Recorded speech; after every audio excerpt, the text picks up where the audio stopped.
We're good. We're good now. They got volume now. Hello. Hopefully everybody's doing all right here today.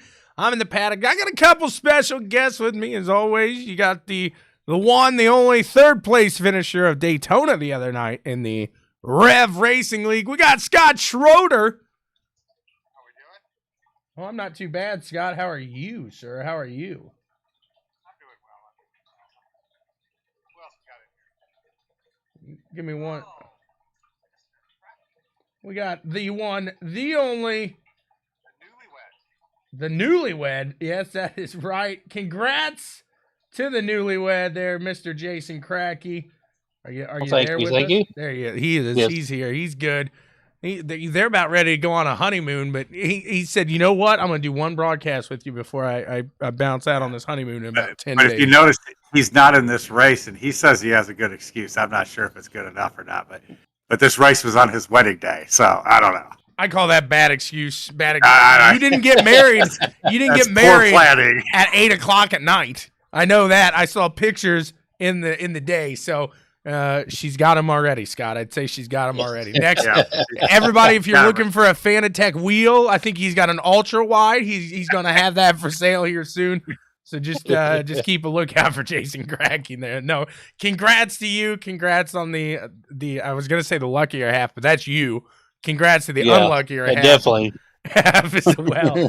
The fact that you convinced, I did the same thing. I convinced above my level there. Scott, you probably did the same as well. Oh, absolutely. He's like, Kim, will you do this? Kim, will you do that? And you never hear any coffee right now. Exactly. It's just like that. We're going to get rolling here. What a race we got going for you here today at Red Bull Ring. And this is a fun track. What do you guys think? Or I should say, Scott, what did you think of the track? I like this track. I have more experience with open wheel cars than with these. The race wasn't as exciting as I was hoping it would, for me, on my aspect. But I think there are some good battles going on. You know, I was wondering who was smoking because you just see it, but it's dust in the air. And that's, I seen it during the parade lap too. I love that. You know, just the realism, kind of going up another step, because I don't think I've seen that anywhere else. Have you guys? No, but I did notice it during this race. I thought somebody blew their motor up before we even got to the I thought the same thing there. And the Lambo's Krispy Kremes this week, I see. They're hot and ready. And ready. Here we go. He's ready to serve. He's going into turn one side by side with Dylan Gonis. Then you got the teammates there of Huff and McLeish, I believe is how you pronounce that. I'll make sure that is correct before next week. But a solid run. Those guys definitely fast. And you got to appreciate them coming out in team colors here as well. Yeah, looks like Dylan. Cool. Dylan pulls ahead there of Garrett. Garrett going to try to whip around that outside here. You see a couple other guys taking the low end through that corner, and you know it's not.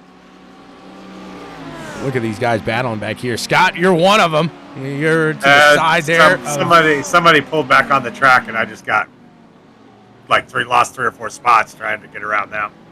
And then it looks like I'm down to the low end there. Got James Webb up to the top side here. I was feeling fast here. It was a little bit of a whoopsie, maybe a little bit later, but without ruining too much here. It looks like Ryan Huff going to pull into that second spot ahead of Garrett Wilburn. Tim McLeish. Krispy Kreme splitting the mates there. Crispy. I said Krispy Kreme, and I met Tim McLeish. You got me hungry. You got me already wanting a glazed donut. Goodness gracious! Whoa! He glazed those tires. He glazed those tires, and you know this is what I really respect about Garrett. I believe he's still sitting there. He is still sitting there. He's not going to just yank it back out onto the track and say, "Hey guys, I'm fast and I'm coming because I deserve this." No, he's going to wait his turn. But like Cracky said, I don't know if it's embarrassing to us or if it's just really good to him how quick Garrett's going to pull back through the field here. Yeah, but that is good because that's really bad when you do that. Been out early like that, and you're just sitting there watching all the people you just go by. Absolutely. At least at a track like Red Bull, though, you have the room to get around. It's not like you're stuck to the point where it's no luck here, and you're just going to be kind of running it out. But yeah, you're not on a track like a Mola or something where it's really hard to pass. Gabe doing solid. And that's one guy here. I know he gives himself a load of hard times here, but I think he's definitely showing a lot of improvement here. Only been on iRacing for a few months here, but he feels like he should be 5 years ahead of everybody already. He is. Yeah, he puts in the deepest. He is his hardest critic. Absolutely. We're over here like Gabe's floating through the field. Gabe's doing a good job. Gabe's in the car going, man, I am so slow. I'm sitting here in 7th. There is 6 guys faster than me. What am I doing wrong? What am I doing wrong? James is behind me. He's looking in his mirror. And God love Gabe, but man, you got to be easy on yourself, Gabe. You got to be easy on yourself. That Thornhill right in front of him, I believe, right? That is Thornhill in front of him. Yeah. So he's in a good little sandwich here, and I like the position I'm in, where I've got a little distance between here, making some ground up. I don't like being in the middle of a 4 or 5 wide pack. I would tell you, I never used to either, but with these cars, get used to it now, especially after the Spa race, where it was like that the whole race. Reese Donovan says, "Hey, he knows Gonas. He's famous in his own right up there in Nova Scotia, I believe. Is that where it is? Is that where? No, he's not Nova Scotia. Where is he? Oh yes, my goodness! Yes. Okay. He is in that. What do they call it? They don't call it Robbins. Yeah. He's up in that area there. Garrett Wilburn says this is not a fun track for him. I disagree. Maybe not for him, but I thought this is a load of, and maybe it is because of the amount of open wheel runs I've done here. But I really enjoy this track. And here's a fun fact about Dylan. We got to know Dylan's first race. Whoa! James Rep, he goes around. Does he keep it out of the wall? It does. So he shouldn't have too much damage as he's able to keep it off of the wall there. He says you don't have to focus on me. He just got a really nice rig. He's in motion. He's got some trips. He's getting that all set up and getting it adjusted. And Dylan doing the same thing. Dylan just got some trips, but he's back in VR for this race because it's tough. It's tough to make that switch. It's tough to change. It's almost like changing cars for put yourself in F1 for instance. You've got these guys jumping into a completely new car this year. If anybody watched that Red Bull car, what do they call them? Unveiling. Thank you. They talk about that here. Is they said, Checo, what's it like to, as a driver of your caliber? Do you just hop in this car and you kind of get a feel for it? And he's like, no, it's going to take a few weeks to really feel 100% in this car. And that's kind of what it's like when you switch a major component in your rig. Jason, did you kind of feel that way when you got the ultra wide? Yes, the ultra wide, and it was, I could really see a little bit more. The wheel was really a big fine tuning all the wheel on it when I got the new wheel. Yeah, because you're used to the tuning on even if it's a cheaper wheel that you have, you've gotten so used to it. It's like Homer Simpson when he sits in a new seat. He's, this doesn't have my groove in it. And it's kind of like that same thing, Our sim rig, that's our car. And when these guys change major components like that, whether it's for the better, or maybe they did downgrade for some instance, but it takes some time to get used to, and that's like what James is saying. I'll be dealing with that in a few months too. What? New rig, new wheels, new pedals. Right? Yeah, you're just going completely in it, like no holds barred there. Well, I'm not changing my visuals. I'll still have my triples, but yeah, it's gonna be. I'd say it's gonna be a learning curve. But just look at Daniel Ricciardo when he went to McLaren. Oh man, he struggled for half the season. I mean, trying to get a hold of that car. He switched vehicles, he's struggled there. You see this battle here between Gabe and I really starting to heat up. Yeah, you guys had there was 4 or 5 cars, and I'm back there behind you guys. You see Garrett's done spun out and went back around me already. Yeah, and I stay behind you guys like this for the whole race, and you guys are just up there chucking through there. I always have trouble telling Thornhill's, because he doesn't race with us all the time, but Thornhill's car from Scott Bittinger. Oh, okay. They look so familiar. Yeah, that same shade of blue, absolutely. Do they drive the same manufacturer? BMW, maybe? I know Thornhill's in a BMW, isn't he? Thornhill is in the BMW, and Bittinger is in the Ferrari. Ferrari, okay. Just painted the same. But even with us, when we're practicing for Bathurst, Sean, and what have we? 2-3 different cars we've tried, and they're different. Oh, absolutely. These cars are different.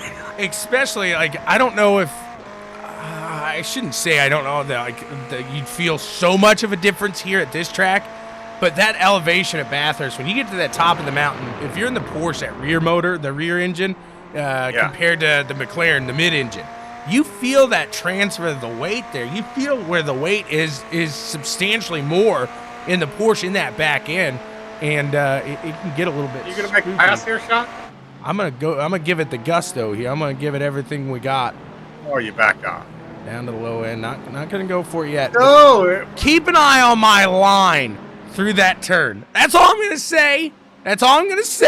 But keep an eye on my line through that turn as Gabe and I continue to battle it out here. Let's take a look down the line, see who else we got shaking it up. Ryan Huff still trying to get around Dylan Gonis, the famous goose, the famous moose, the one from the north, Dylan Gonis. Did you like that? I think that might stick. The goose? I bet it will. The goose, the moose, the man from the north. Oh, the moose. The moose is good. Steven said he got a rig after 18 months, and it took him a month to get exactly. It takes some time to really get used to. It's definite. It's not just a let's jump in and party deal. Right. That battle. I may take some vacation after I get mine, because I'm gonna paint my room in here and everything real quick. Cause I do shoot some YouTube videos, but it's gonna take me a while to get used to it. So. You see Gabe and I don't know what we're saying there, but we're chatting to each other. I don't know. It sounded like you just saw Cole Brown moment behind him. Oh, that was no, that wasn't it yet. Because there was a time that I do get into the dirt there, and Garrett saves me from really eating it, I believe. Yeah, I think Garrett's like 2 behind you right now. He's like a shark. It seems like you are oh yeah, he just got around. It seems like you were getting into the corner there a little bit better than Gabe. And I go a lot lower. That's all I'm gonna say. That's all I'm gonna say. We're gonna keep that in mind here. Garrett knows where I'm going there. Oh wow, yeah, Gabe really arcs that corner well. And if you're following Gabe, you know, this guy knows the line. He's watched videos. He's taken different classes, different things like that. So you probably should follow the line. But I think the Ferrari and the McLaren, they showed big differences here in the turns, especially into the high-speed turns like we see here. Well, I'm almost wondering what these mid-engine cars do here, because my Audi's a rear engine. Are you sure? And that the Audi? Yeah. I believe it's a rear engine, right? Garrett was thinking that was a mid-engine as well. Is it? I believe so. It's pretty far back for a mid-engine. Whoa! You guys are getting off there, yeah. Yeah, I think I picked up my 3X right there, and like every X I got was right there coming off that corner. James saying he can't get around Bathurst in the Audi. And there's different cars. Like, I think right now I feel the most comfortable in the Mercedes. I haven't tried the Audi. The McLaren we tried, I was having some difficulty. That was okay, but the Porsche, I think, you got to get really used to that one. Again, you see how low Garrett and I take that. Yeah. But yes, you're right, because I drove the McLaren twice last night. And I'm sorry, the Mercedes. And I felt much more comfortable with Mercedes at Bathurst. Ryan's going to take the lead around Dylan there. Oh, Ryan Huff. Yeah. Oh, Ryan Huff. Tim McLeish is in 3rd place now. Sean Judson having a fantastic race, sitting in 4th. Judson really beating the sticks out of that thing, doing a great job with it. Garrett's saying he's having problems driving any mid-engine or rear-engine car at Bathurst. Garrett's going for me here. I'm trying. I'm trying to hold him off, and Gabe even says, defend like a lion. But I'm trying.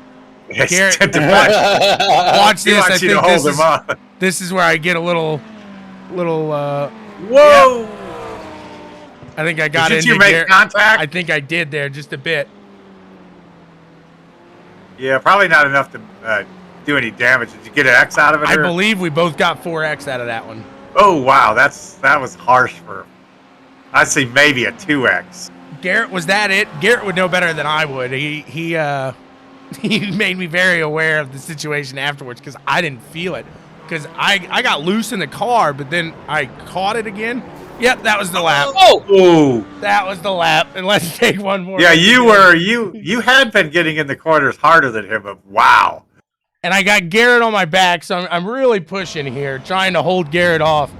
And then I just get in there and boom, I blast him. And it looks like at the same time he let off a little bit, but I should have been a little more patient in the corner there.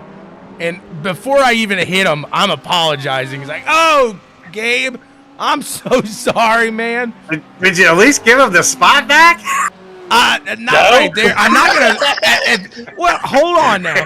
At this point, I'm not gonna slow down and allow you and I think it's Thornhill to get by us both. So in my head, I'm thinking I'm gonna continue to go, but eventually I am gonna give that spot back to him. I swear to God, that's what I'm thinking in my head.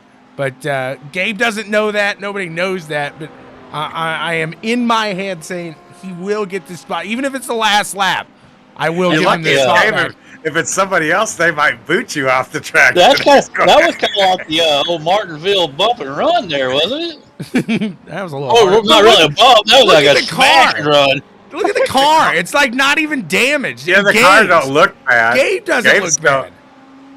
Well, I don't think you all hit like, whoa. You got an X there, didn't you? Oh, absolutely I did. Yeah, I don't think you all hit hard. It's just where you hit with the braking zone and you're turning that any kind of contact could have sent at least the front car around, if not the back as well. Yeah, Garrett did get we both got a 4X at that point. So he said he gave it back. Did he give it back on purpose, or did he screw up here in a little bit? Who, me? Yeah. Gabe eventually does get around me just by being faster. Thornhill get back there? He was up front earlier, wasn't he? Or I don't believe top 5. Maybe he wasn't. See, I think I qualified in top 5, but by the time we got to corner 4, I was in 10th, so I don't know what the starting order. Dylan keeping it within 2 seconds right now. McLeish is right there. Is he right on Dylan? Not too far off. I felt terrible. I heard you mic up and say, I don't know what happened there. I didn't. I was on the straightaway, didn't see it happen. There I am, just in my own little world. This is as close as I get to anybody. Well, Gabe, if you're listening, the reason you're slow right now is because you know who. Oh. That's all I'm going to say. No, his car does have damage on the left rear quarter. Looks like it's separated from the body there. Gabe's car. Yeah, he's got a little bit of separation on his hood on the two. Just a little bit. Now, if it would have been my Mercedes, I would have had a horn growing like y'all made fun of me the other day. We did notice that at Bathurst. If we have any contact at all with the front of that Mercedes, the hood wrinkles up in front of you. Somebody else was saying it was Stephen Hart said he's tried 4 different cars at Bathurst and he found Ferrari to be the most comfortable. Garrett said he won't drive any mid-engine or rear-engine car. Said he can't drive any mid or rear-engine car.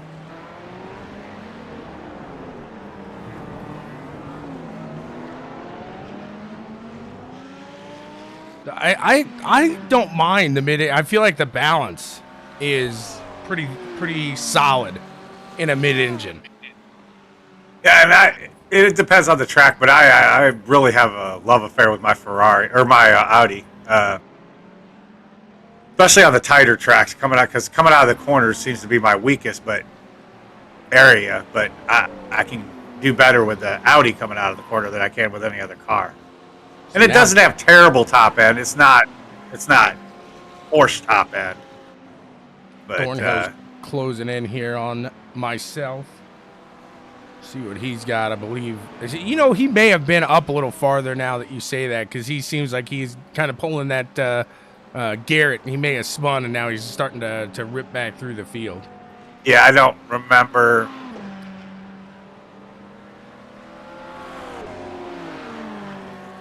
If you see, like, you guys are just a tick faster, you're pulling away from me, so I don't see you guys. You can definitely tell one in the lead there. He's got real good straightaway speeds compared to them. He pulls away on the straightaways, and then all the corners they start catching back up. Yeah, that's Sean right there. And I hate to keep going to Bathurst, but I think it was even more extreme there on the straightaways. Oh, it was, because the straightaways are so long. Absolutely. So that is the McLaren was great at the straightaways at Bathurst. I almost wish iRacing would get to the point here where if you wanted to score points as far as like the officials go, you had to run the same car throughout the week. So you could score points in the Porsche, but if you run the McLaren the next week, you're scoring points for the McLaren. Now you got to run the Porsche then. Yeah, because I feel like every week you go into the VRS race, there's another car that, especially in the top split, that's how you figure out what car is the best, is you look at the top split and you see what all those guys are driving. Because 90% of these guys don't drive the same car week in, week out. They just are able to switch and make adjustments on that car. You see Thornhill looking to the low side here. And this is one of my hardest points on the track, that double left or double right hand.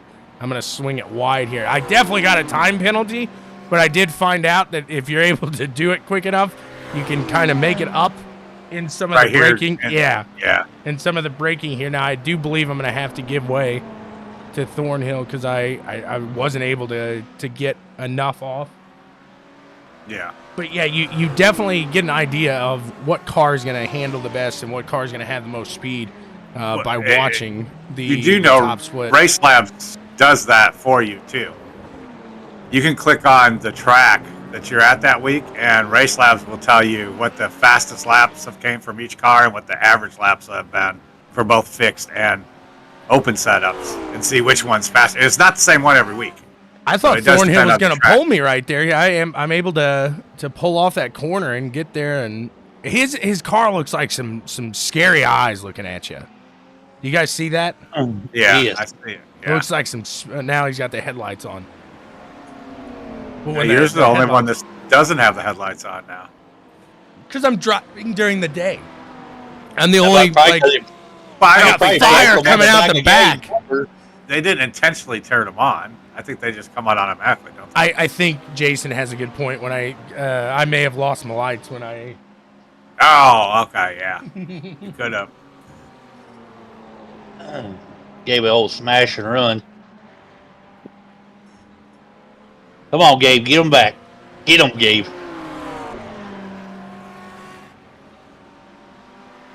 Well, he sure is throwing it in there hard on you. Well, and that's I think he did get a little upset because he thought I was just going to give it right back to him. He was like, why were you racing so hard? It's like, I'm still trying to have some fun. Like, I know I messed up. I know that was on me, but at the end of the day, I'm still trying to have some fun. Wasn't you, Gabe. It was the one behind y'all. He didn't want near him. Who, me? He didn't want old Scooter even close to him. I'm just going to sit back there for, I believe, the rest of the race and just...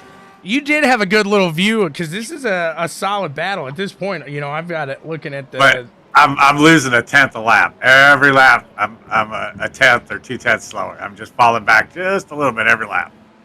It sounds like what you're going to be like this week. Do you think the draft is what you're making? You're losing your time there?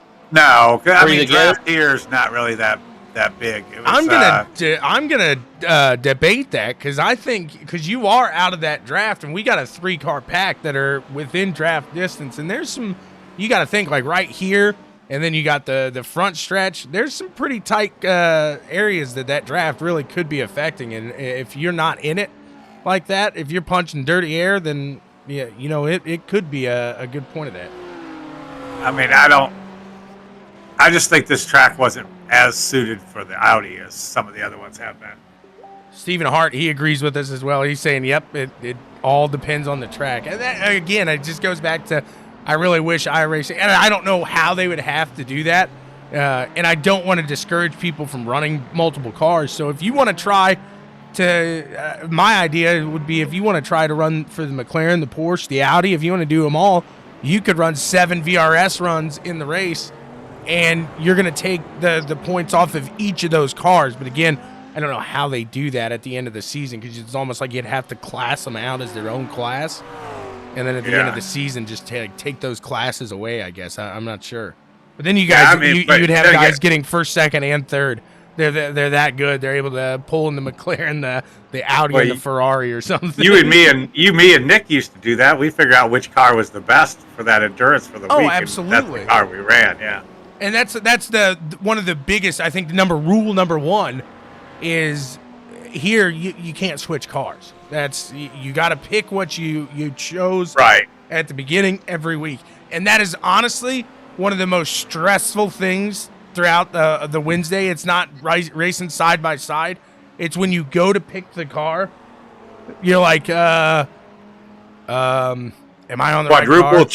Quadruple check the car you're on. I told you yesterday, I sit there and I stare for probably 5 minutes and make sure that I am on the right car for the league. Because I'll run the Porsche, I'll run the Mercedes, I'll run the. I'm trying to think. Gabe gets wide there. That's a rough curb to hit too. I remember smoking that bad boy in the Audi last season and ending my race off of that. Like I am so scared of that curb ever since then. I've smoked that thing in the Formula One cars before. Didn't end well for me.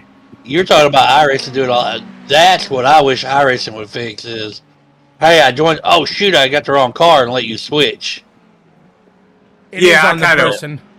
Yeah, I understand why they do that. Is they don't want you going in there and saying, "Oh, well, the Ferrari's better than the McLaren I got. I just want to switch to that."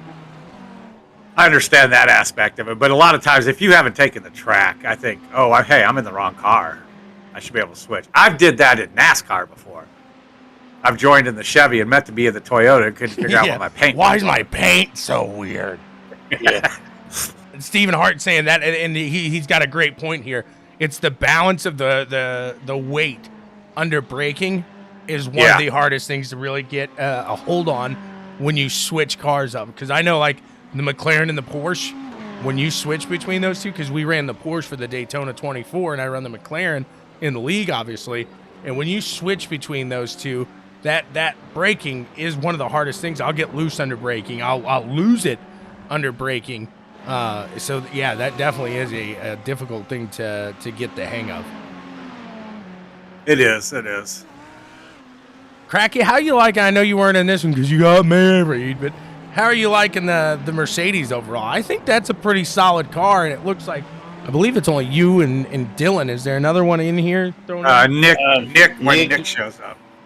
Nick, and I think there was one other that was in it, but I don't think he's only done but one race. But what happened there? That's Matt Constant letting somebody over. Oh, okay. I like it. That's kind of the reason when I was test driving them, it felt, for me being a rookie roadster, something that was a little stable, had speed on the straightaways. I think the Mercedes is probably the most stable car. I'm going to think I say the Ferrari, but in the same respect, I also think the Ferrari's a hard one. Like, you got to be a driver to drive it. Like Ryan Huff, he knows how to drive that Ferrari.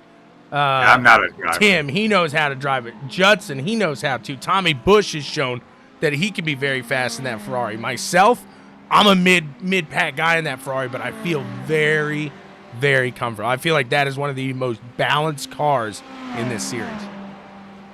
Yeah, I don't know. I just can't get a grasp on the Ferrari. The only car I don't own is the Lambo. A lot of weight behind it. A Mercedes. It does. It does. And it's long.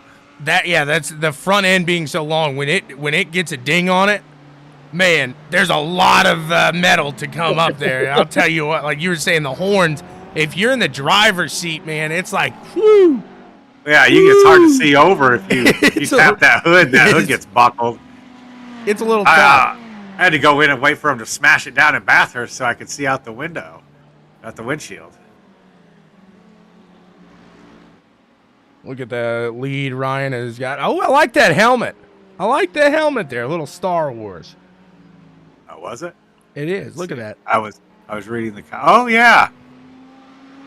It's the old X-wing fighter's helmet, isn't it? That's what I couldn't put my my finger on it as far as what it was.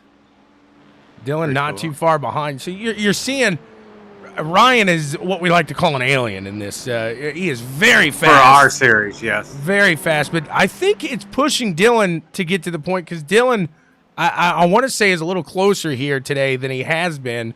And he's keeping Tim held off a little more. So I think these guys are pushing Dylan even to get a little better. Where Dylan is pushing a lot of us, Dylan is now getting pushed by others. So it's kind of interesting to see that dynamic as well.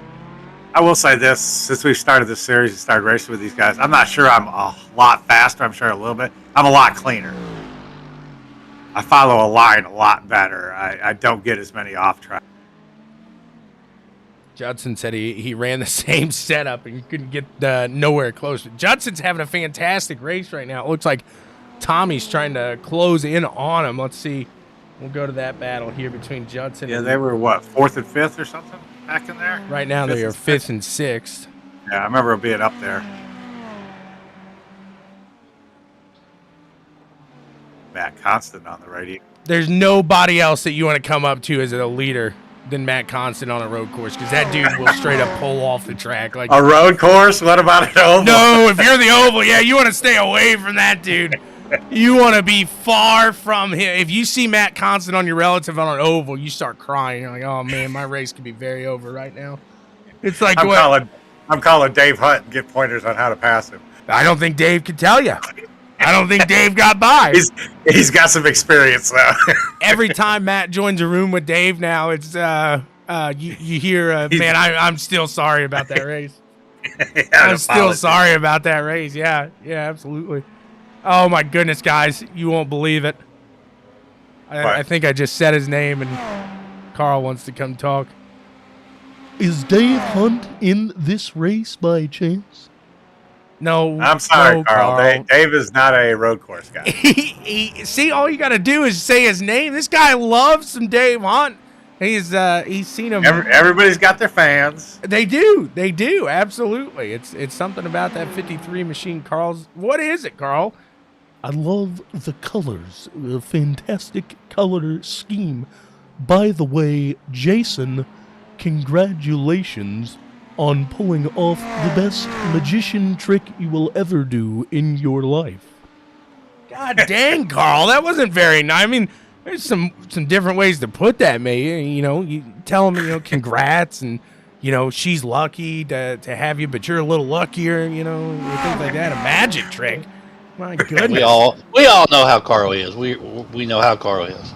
Straight Just watch out for her magic trick later when it's poof be gone. Oh my God, Carl! Get out of here! Get out of here, Carl! I'm sorry. My goodness, I apologize. There, he's just got a loose lips, chic ships, Carl. All right, loose lips. Take it out. My goodness, 9 minutes 13 seconds remain. I hope your lovely wife isn't watching when Carl comes on. Cuddy says Carl is a savage. Carl says she's gonna pull the old David Copperfield. Go pull the old Juddy. You're gonna blink. You're gonna blink on out there. Juddy's had a strong internet connection here in this one. No kick flips. He's keeping those tires nice and fresh here. Where has Garrett made it back up to after his spin? He's in 4th. But he's got a solid gap between himself and the top 3 here. I like that camera view right there. As I change it, yeah, that was perfect. Yeah. Is it the one that was close to the track there?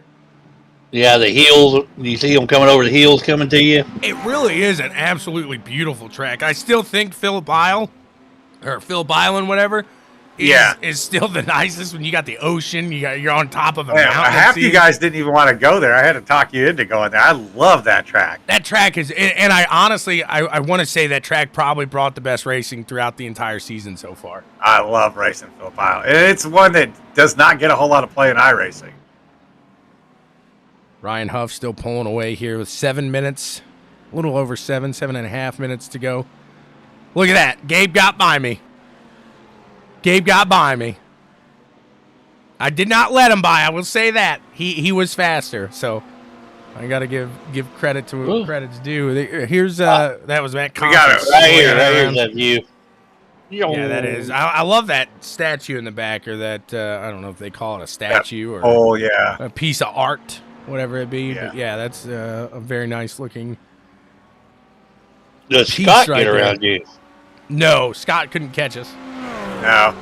I'm wondering how nervous Gabe is going into these next couple of turns to be behind him for the first time. I'd be real nervous, especially with time running down. He's done it once. That I didn't think about that until just now. Way to go, Scott. There's 1X for Scott. Oh, where was that? Turn one? Yeah, it looked like you went off in the grass there a little bit. You could see how non-aggressive I was in that turn that time. Gabe pulls away through that turn, which he never did throughout the entire race with him in front of me.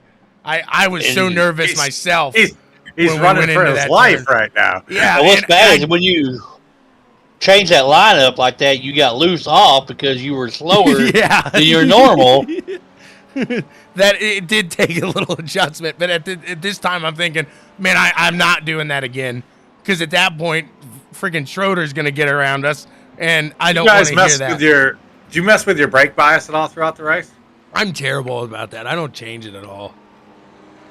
I think this was one track that I did because I wasn't terrible off the pace, but in a 40-minute race, I mean, you're just losing a little bit here and there, and I was messing with it throughout the race.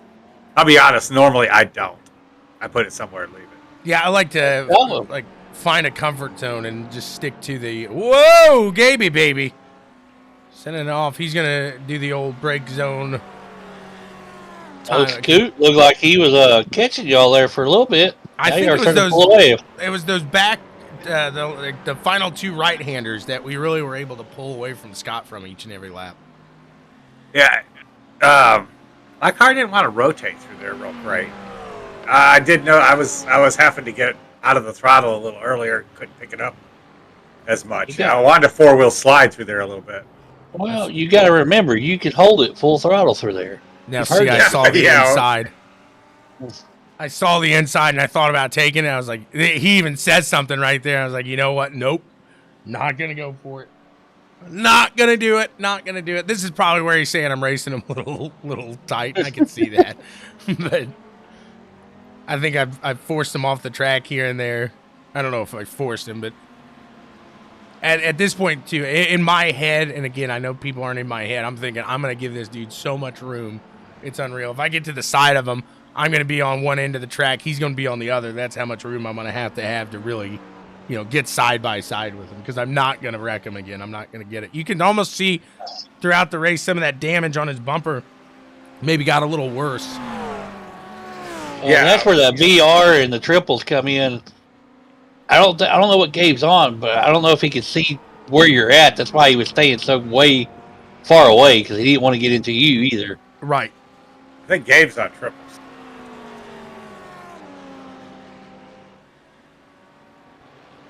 At this point, I am playing with him. I know. At this point, I'm sitting back there saying the only chance I got is if these two murder each other. Yeah. And I need to leave enough room where I can get around. Again, I get to the side of him, but I'm going to let off. I'm not going to take this into the inside. I don't know how to take this turn on the inside, I don't think. And I don't want Scott to come up and... Oh! Yeah, that was because I had to take that a little low. Now, I'm going to defend Scott like none other. I ain't wrecked him at all yet. We're even, so I'm not letting him by. Judson said after the first time, I'd be nervous too. You went a little wide there. If you didn't go wide, I really think you were going to be able to get down there and make something happen. I just did not, for some reason, the Audi, I just couldn't get it to stick real good here. And had the same problem throughout the week we ran officials here too. Never really had a good finish in the Audi here. I don't know. It kind of looks like he's trying to take you out there. Me? He's throwing it. You're throwing it in there pretty hard. No, I'm in the butt kicker challenge still. I mean, I'm in third, so I mean, I still have an outside shot. I don't want any X. You're behind two guys that have 1 X each. I know, and I have 6.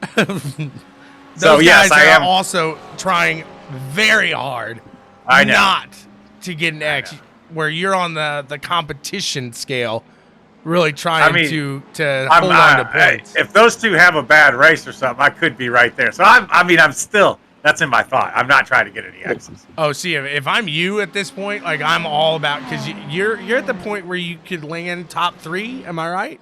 Or I'm in 5th. So top 5. 5th or 6th, yeah. I could go 5. I could go top 5, but guys like Huff and them are coming up, who started the league late, are coming up like a full steam. Anytime Brandon Thornhill gets in there, he seems to get a good finish. These guys are talking about the butt kicker right now. We're not talking about how many X we get yet. The race ain't over. I ruined mine at Phillip Island. Phillip Island, which I love, was not a good track for me. I got 3. You were upside down. No, I just got on the tire barrier. I didn't get upside down. No, I just got on the tire barrier. There's a 2X. That was a 2X bouncing off that wall. That was a 2X, and then I got a 1X for running off the track as well.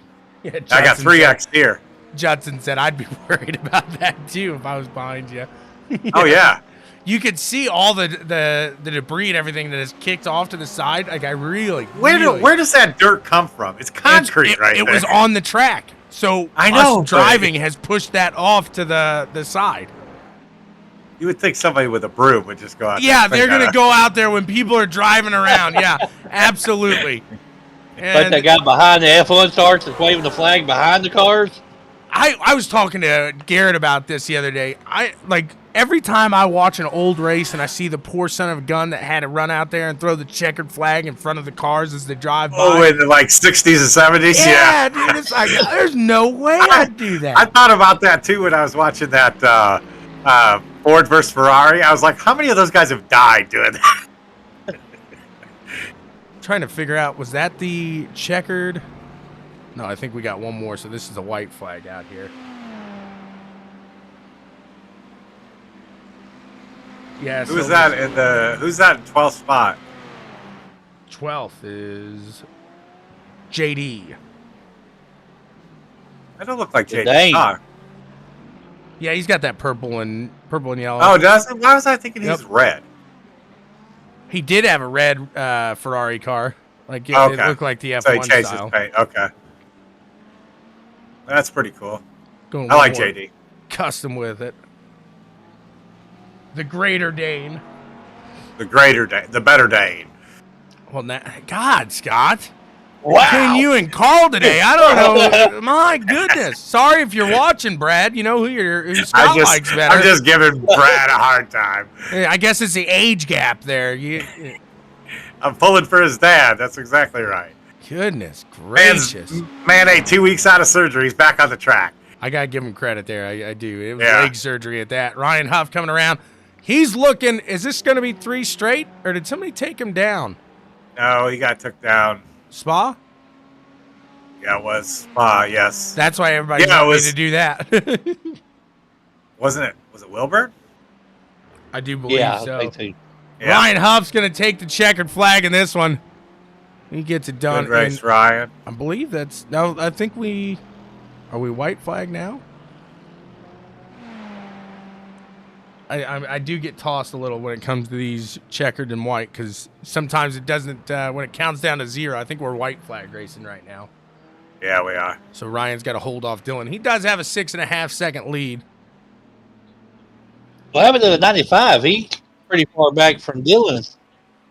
My dad says that's when men were men. It's like, nah, that's when men were stupid. And there's a reason that you always love seeing those memes, or I do at least. This is why women live longer than men. And the guy waving the checkered flag in front of the Indy cars or the F1 cars coming across. What about the F1 cars back when they used to fuel them? Remember them fuel fires? Oh, which blows my mind because IndyCar did that the whole time. That's a thing I'll never understand. That right there is how dirt gets on the track. You saw Ryan just kind of get his tires off just a bit there. He takes that corner a lot different than he threw it way out there. Oh, this race is over. He's already. Fantastic run by Ryan. Maybe he just finished in the pits. No, that was it. Everybody got it done there. Let's take a look at the results real quick. Oh, yeah, you didn't have your little scroller going across this time, did you? Yeah, I did. Oh, Ryan Huff takes the win there. Dylan Gonis in second. Tim McLeish in third. Sean Judson getting that P4. Ben Barnes in fifth. Brandon Thornhill taking P6. Got Tommy Bush in seventh. Gabe Burke taking eighth place. You got myself in ninth. Scott Schroeder there in 10th. Garrett Wilburn falling back to 11th place after that last lap spin. JD Haldane then in 12th. Scott Bittinger in 13th. Evan Ethel 14th. Mr. Constant in 15th. And James Rath taking the 16th there here throughout this one. A fantastic run. I guess that wreck did mess up James's car, didn't it? Well, like he said, he was getting used to the deal there, so it's going to take some time. He's in a new car for himself there. So thank you, everybody, for tuning in. Jason, thank you so much for hopping on again. Congratulations on getting married to a fantastic, beautiful woman. I wish she could say the same about you. Right. Scott, thank you for coming on here and helping out. I think you got some steak and potatoes there to go cook. Steak and potatoes, yes. I got to go cook that. Now he's making me hungry. I know. Between Krispy Kreme, steak and potatoes, we got it done there. Fantastic run there. Congrats on everybody. We'll be live with the next run. Are we at Monza next time? Watkins Glen next week. Next week, Watkins Glen again. We'll go live here. I'm going to pull out of the field and we're going to broadcast live. So thank you all for tuning in here, CWTV. And until the next time.